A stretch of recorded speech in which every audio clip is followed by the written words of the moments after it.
Nah, ketika set itu keluar, diambil lagi oleh Nabi Ayub untuk dimasukkan. Ada orang yang dicinta oleh Allah manakala dia tidak melakukan sholat. Nabi banyak cerita-cerita di dalam Al-Quran itu, salah satunya adalah wa makarullah. Ketika mereka merekayasa, orang-orang kafir itu merekayasa, ingat bahwa rekayasa Allah itu lebih sadis. Contoh, ketika mereka tidak mau beriman kepada Allah, kepada Nabi, lantas mereka diberi oleh Allah sebuah adab berupa apa? Kemarau panjang. Lantas kemudian mereka datang kepada Nabi. Untuk apa? Meminta agar Nabi berdoa supaya Allah menurunkan hujan. Nah, mereka mengatakan, Nabi, kamu berdoa kepada Tuhanmu. Nanti kalau kami dapat hujan, kami akan masuk Islam. Kemudian Nabi berdoa. Ketika Nabi sudah berdoa, bagaimana? Turun hujan. Ketika sudah turun hujan, apakah mereka masuk Islam? Tidak. Jadi permintaan tadi itu hanya rekayasa saja agar mereka dapat hujan. Ingat, rekayasa semacam itu, tipu daya semacam itu tidak lebih baik daripada rekayasanya Allah. Karena apa? Ketika mereka meminta hujan kepada Nabi dan kemudian berniat untuk tidak mengikuti apa yang dijanjikan dan tidak menepati apa yang dijanjikan, ini Allah sudah tahu hati mereka. Dan ketika Allah sudah tahu hati mereka, itu dibiarkan oleh Allah. Agar apa? Agar mereka lebih celaka lagi. Karena mereka harus mempertanggungjawabkan apa yang mereka ucapkan, apa yang mereka perbuat. Jadi kalau kiai nggak suka sama santrinya, guru nggak suka sama santrinya, itu tidak harus guru dan kiai itu memukul santrinya. Atau bahkan kemarin saya ceritakan, di pondok saya dulu santri-santri malah ingin dipukul oleh kiai. Artinya di situ, manakala ada santri yang bandal, nggak pernah dimarah, nggak pernah dipukul, itu sejatinya rekayasa kiai untuk santri yang nakal tadi itu lebih kejam daripada rekayasa santri untuk mempertipu dayai aturan-aturan pondok yang ada. Aturan pondok itu apa? Contohnya adalah main PS, nggak boleh. Bawa HP, nggak boleh. Terus kemudian pacaran nggak boleh. Nah, ketika mereka didiamkan oleh kiai, nggak dipukul, nggak dimarah ketika main PS, sungguhnya itu kiai benci kepada mereka dan tidak dipedulikan. Dan pada saat itu ketika kami masih mondok, itu paling nggak enak itu adalah dibiarkan semacam ini. Sebab apa?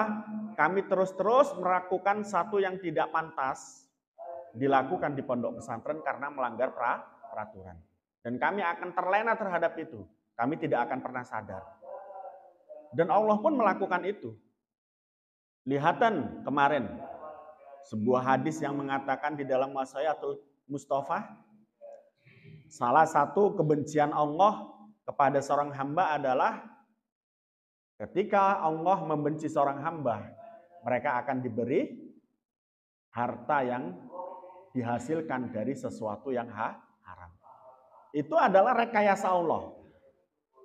Jangan katakan ketika Anda korupsi nggak tertangkap, itu kamu bisa mengelabui Allah. Tidak. Itu adalah hukuman Allah kepada kamu. Paham? Jangan katakan ketika kamu melanggar aturan-aturan pondok, kemudian tidak dihukum, kamu menganggap, kamu merasa bahwa pada saat itu kamu bisa mengelabui aturan-aturan pondok tersebut. Sejatinya kamu pada saat itu adalah dibiarkan. Itu Allah begitu. Nah, selanjutnya,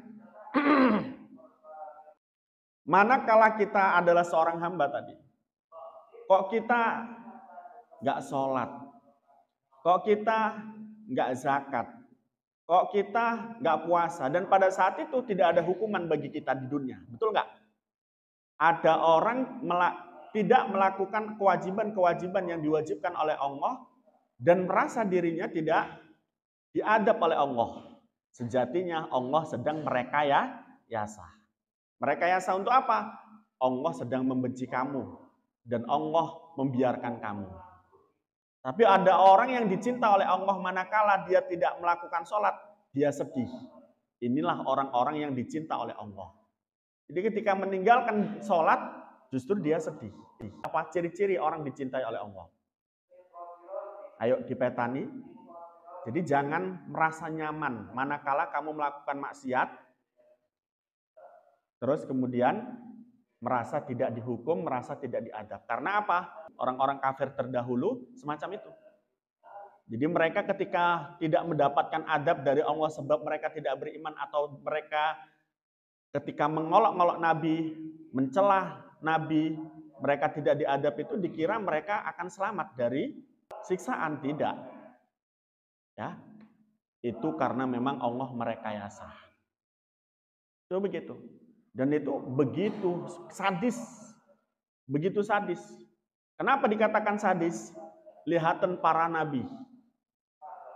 Ada seorang nabi, namanya Nabi Ayub. Nabi Ayub itu bagaimana? Nabi Ayub itu diberi oleh Allah ujian. Berupa apa? Diberi penyakit yang lama sembuh. Penyakit kulit yang lama sembuh. Bahkan diceritakan saking parahnya penyakit tersebut, syet atau bangsat itu masuk di dalam badan yang luka pada Nabi Ayub. Nah, ketika syet itu keluar, diambil lagi oleh Nabi Ayub untuk dimasukkan ke tempat yang luka.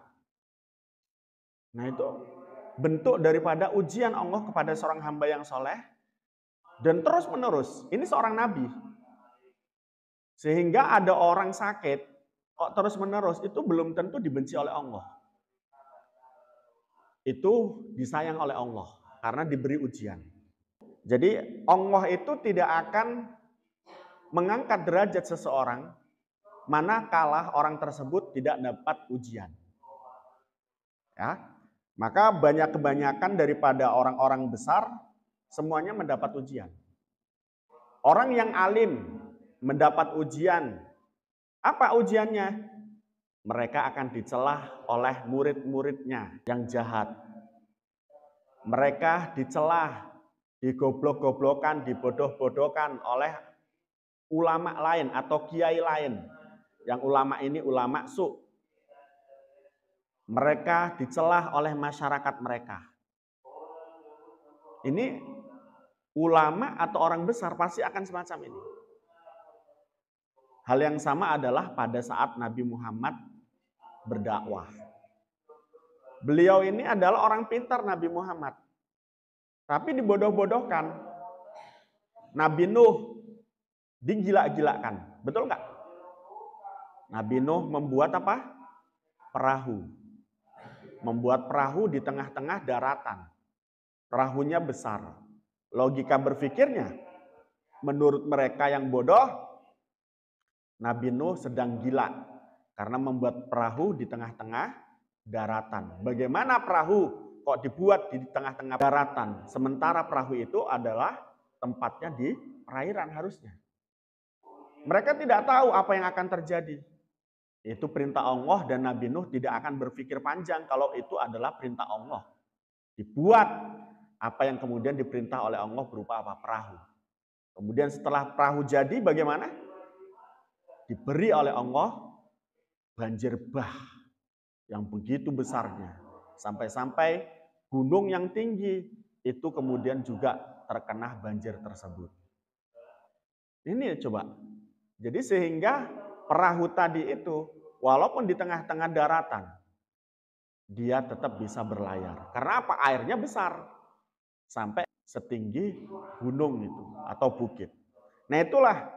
Jadi kalau nanti kalian pun juga berdakwah dan sudah berkecimpung di masyarakat, hal yang wajar manakala Anda dibodoh-bodohkan oleh masyarakat Anda. Dibodoh-bodohkan oleh murid Anda. Dibodoh-bodohkan oleh ulama.